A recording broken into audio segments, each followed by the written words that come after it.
आज आपण टॅली प्राईममध्ये दोन महत्त्वाचे वाउचर शिकणार आहोत. इन्व्हेंटरीमधील एक रिसिप्ट नोट आहे आणि दुसरा डिलिव्हरी नोट आहे. तर त्यासाठी आपल्याला वाउचर्सवरती जायचं आहे. बघा, या ठिकाणी रिसिप्ट नोट नावाचं वाउचर कुठेही शो होत नाही आहे. जी वाउचर शो होत नाही आहेत ती हाईड आहेत. ती ऑन करण्यासाठी आपल्याला F10 करावं लागेल. इथे बघा, आपल्याला रिसिप्ट नोट नावाचं वाउचर शो होत आहे. इथे जर का ते नाही सापडलं तर आपण शो इनॅक्टिव्हमध्ये जाऊन इथून त्याला ॲक्टिवेट करायचं असतं. त्याची शॉर्टकट कीज आहे Alt+F9. ओके, आता हे वाउचर वापरलं जातं कधी बघा. बघा, आपण जेव्हा व्यवहार करताना अशी काही कंडिशन असते की आपण एखाद्या पार्टीला काही मालाचे ऑर्डर्स दिलेल्या आहे परचेससाठी. तर त्या पार्टीने आपल्याला माल दिलेला आहे, म्हणजे गुड्स रिसिव्ड झाले आहे आपल्याला, बट त्याचं बिल त्यांनी दिलं नाही आहे. म्हणजे goods received but bill not received. अशा कंडिशनच्या वेळेला आपण रिसिप्ट नोट नावाचं वाउचर वापरतो. याचा इफेक्ट जो आहे तो डायरेक्टली आपल्या अकाउंटवरती शो नाही होत. का? कारण त्याचं आपल्याला बिल न मिळाल्यामुळं. तसंच त्याचा GST रिटर्नवरती सुद्धा इफेक्ट काही शो होत नाही आहे. या प्रॅक्टिकल प्रॉब्लेमला हँडल करण्यासाठी एक ट्रॅकिंग नंबर आपल्याला मदत करेल. आता या प्रकारच्या कंडिशन जेव्हा आपल्याला व्यवहारामध्ये असतात त्याच वेळेला आपण ट्रॅकिंग नंबर वापरणार आहोत. तर बघूया, याचा व्यवहार असा दिलेला आहे. Goods received from LG India limited Pune, tracking number RN/TR/001 on showroom मधून आपण तो काय करतोय, परचेस करतोय. आपण मागवलाय माल, पण समोरच्या पार्टीने आपल्याला फक्त माल दिलेला आहे, त्याचं बिल नाही दिलेलं आहे. म्हणून आपण रिसिप्ट नोटमध्ये त्याची एंट्री करतोय. याच्या उलट सुद्धा असतं. काही टायमिंगला तुम्हाला बिल सुरुवातीला मिळतो बट माल नंतर मिळणार असतो. म्हटलं की bill received but goods not received, अशी कंडिशन सुद्धा असते. आपण तेही सुद्धा बघूया. तर बघा, या ठिकाणी कसा नोंदवला जाईल. रेफरन्स नंबरच्या ठिकाणी आपण ट्रॅकिंग नंबर इन्सर्ट करणार आहोत, RN/TR/001. हे एक महत्त्वाचं वाउचर्स आहे. बऱ्याच व्यवहार करताना आपल्याला ह्याचा वापर केला जाणार आहे बऱ्याच कंपन्यांमध्ये, त्यामुळे खूपच इम्पॉर्टंट असणारं वाउचर आहे. आपली डेट आहे 1/10/2025. म्हणून F2च्या साहाय्याने आपण डेट चेंज करतो. 1/10/2025 हा व्यवहार आपला रेकॉर्ड केला जाईल. ओके, कोणत्या पार्टीकडून आपण माल रिसिव्ड होतोय आपल्याला, तर LG इंडिया लिमिटेड पुणेमधून. आपल्याकडे रेडी नाही आहे, ते तयार करू.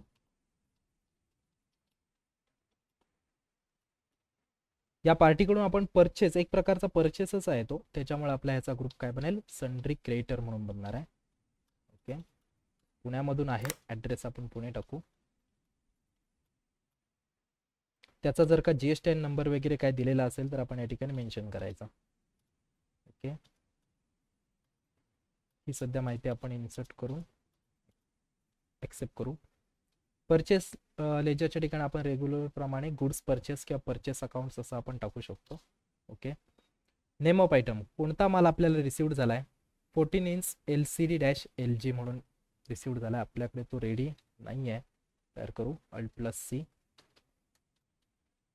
LCD-LG.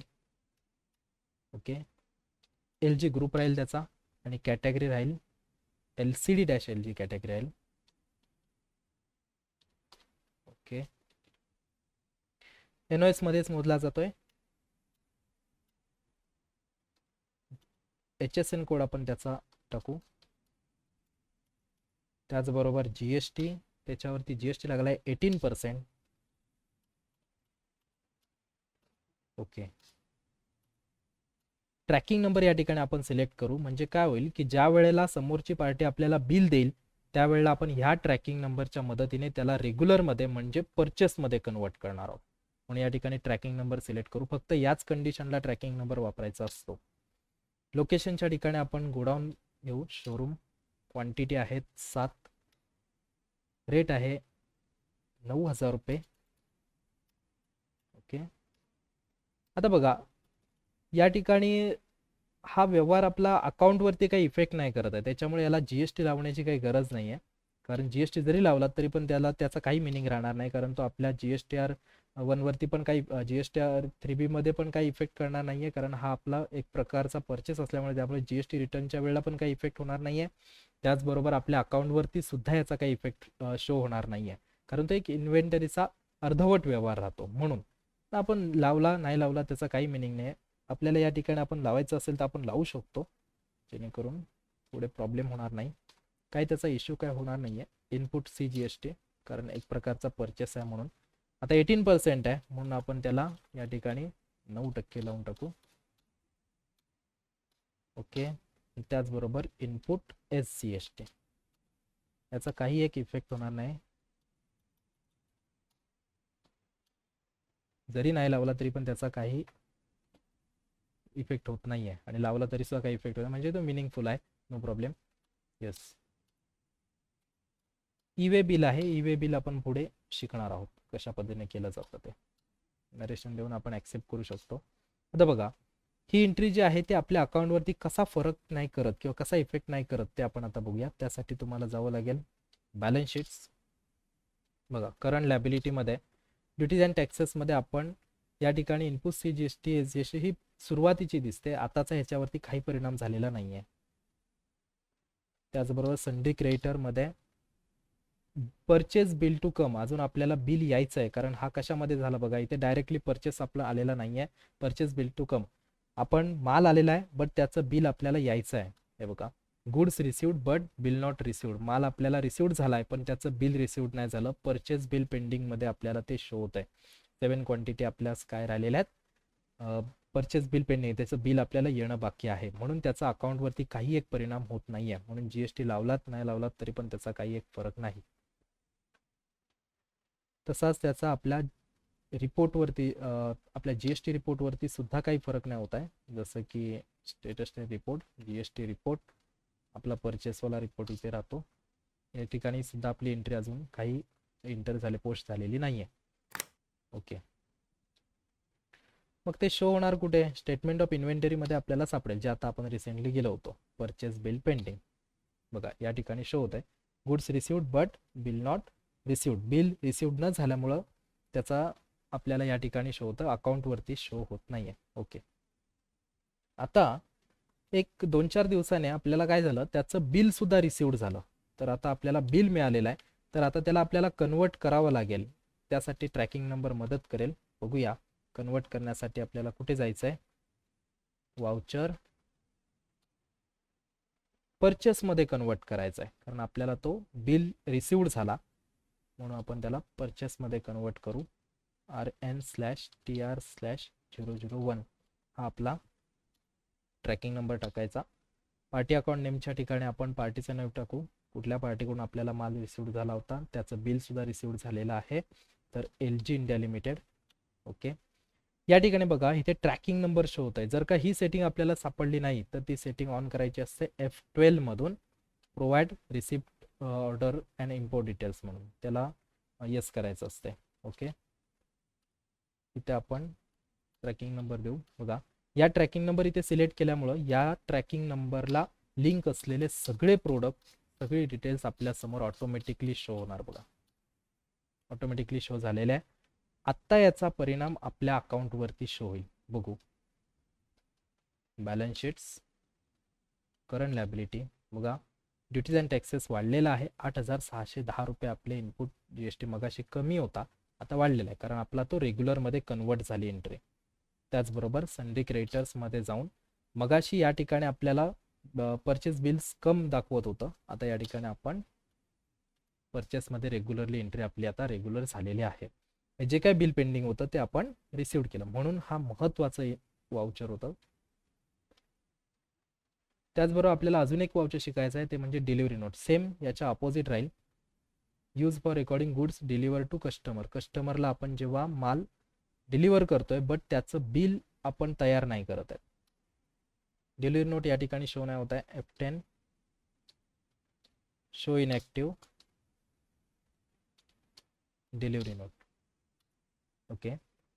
एंट्री अशी आहे, goods deliver to Amol TV centre Nashik, tracking number DN/TR/001,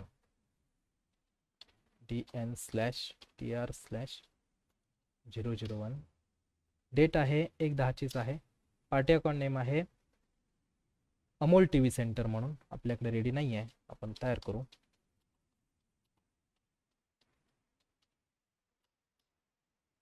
sundry debtors म्हणून त्याचा ग्रुप राहील. या पार्टीला आपण सेंड करतोय म्हणून ॲड्रेस नाशिक राहील.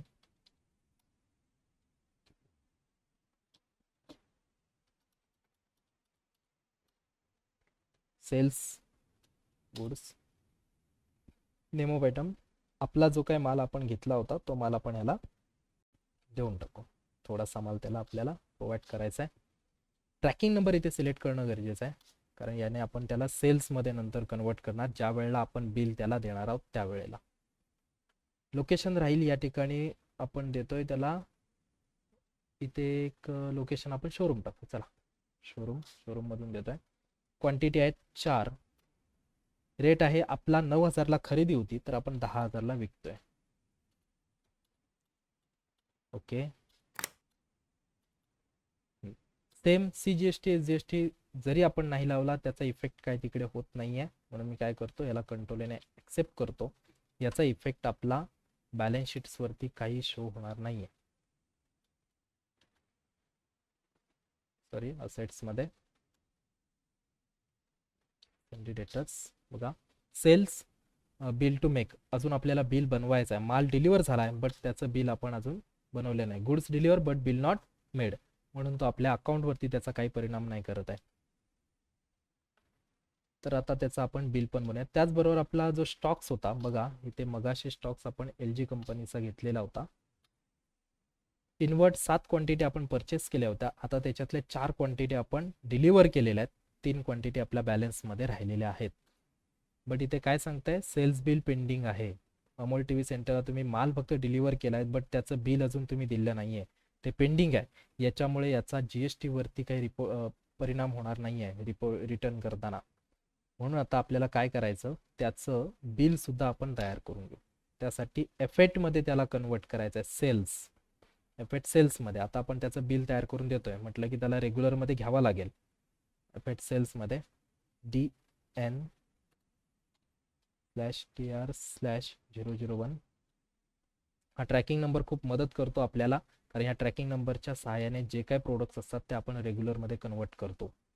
कोणत्या पार्टीला आपण माल दिला होता, तर अमोल टीव्ही सेंटरला दिला होता. ट्रॅकिंग नंबर सिलेक्ट केल्याशिवाय पुढे जायचं नाहीये, म्हणजे त्याच्या रिलेटेड जे काही प्रोडक्ट्स असतील ते ऑटोमॅटिकली आपल्या बिलामध्ये ॲड होऊन जाणार आहे. बघा या ठिकाणी ऑटोमॅटिकली झाले. आता हे रेग्युलर इन्व्हॉइस आहे सेल्सवाला, म्हणून आपण त्याला काय करावं लागेल, CGST SGST लावायचा आहे. मगाशी आपण का नव्हता लावला, कारण त्याचा इफेक्ट काय आपल्या अकाउंटवरती होत नव्हता म्हणून. आता इथे आउटपुट CGST लागेल, कारण आपण एक प्रकारचा सेल्स करतोय म्हणून. ओके, आणि आउटपुट SGST लागेल. ओके, आता बघा, आता याचा परिणाम आपल्या बॅलन्स शीट्स वरती मगाशी जे काय आपण बघितलं डेटर्स. ओके, इथे आता अमोल टीव्ही सेंटर शो होत आहे. सोल्ड गुड्स झालेला आहे प्रॉपरली. ओके, त्याचबरोबर आपली जे काय स्टॉक समरी मध्ये जाऊन इथे सुद्धा आपल्याला शो होत आहे, तुम्ही हा माल सक्सेसफुली डन केलेला आहे अशा पद्धतीने. ओके, तर या पद्धतीने ही रिसिप्ट नोट आणि डिलिव्हरी नोटची एंट्री होती. आता इथे आपण फक्त एकच कंडिशन बघितली, काय, goods received but bill not received आणि goods deliver but bill not make. But इथे अशीही कंडिशन असू शकते, bills received but goods not received, असंही होऊ शकतं. म्हणजे तुम्हाला बिल मिळालंय पण त्याचा माल अजून मिळालेला नाहीये, तर तुम्हाला डायरेक्टली पहिली परचेसमध्ये एंट्री करायची आहे आणि मग त्याचं रिसिप्ट नोटमध्ये एंट्री करावी लागेल. जसं की आता मी ते एक सॅम्पलसाठी एक दाखवतो पटकन, कारण हे महत्त्वाचं वाउचर आहे म्हणून थोडासा वेळ जाईल. म्हणून सेल्स परचेसमध्ये आपण एंट्री करून घेऊ पहिली. म्हणजे इथे कंडिशन अशी आहे की बिल आलेलं आहे बट त्याचं माल अजून आपल्याला मिळालेला नाही आहे, म्हणून same RN/TR/001 party account name आहे LG इंडिया लिमिटेड. या ठिकाणी आपण एक ट्रॅकिंग नंबरसाठी न्यू नंबर घेऊ, RN/TR/001. ओके, ही सर्व डिटेल्स आपण भरू शकतो, मोटर व्हेकल नंबर वगैरे. Goods purchase. Okay, 14 inch. Yes, showroom मधून आपण परचेस करतोय. क्वांटिटी आहेत 7. सेम रेट सगळं टाकू. आता हे पहिलं आपण काय करतोय, बिल मारतोय, कारण बिल आपल्याला मिळालंय पण माल मिळाला नाहीये, म्हणून आपल्याला ह्याला SGST CGST कंपल्सरी लावावं लागेल.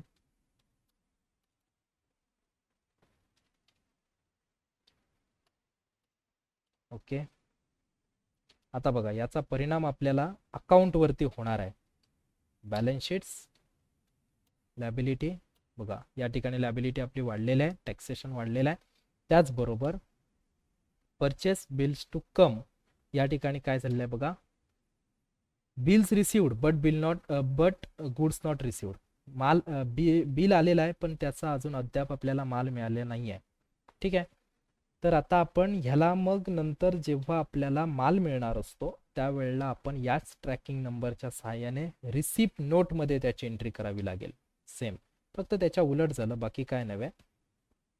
तर आपण रिसिप्ट नोटसाठी Alt+F9 प्रेस केला.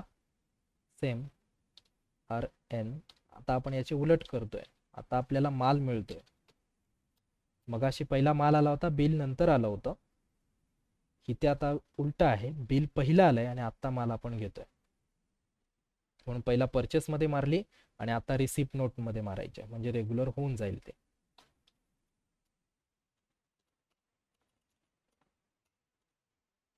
गुड्स परचेस, आपला जो माल होता LCD TV. Okay. CGST SGST, input CGST आणि इनपुट SGST. ओके.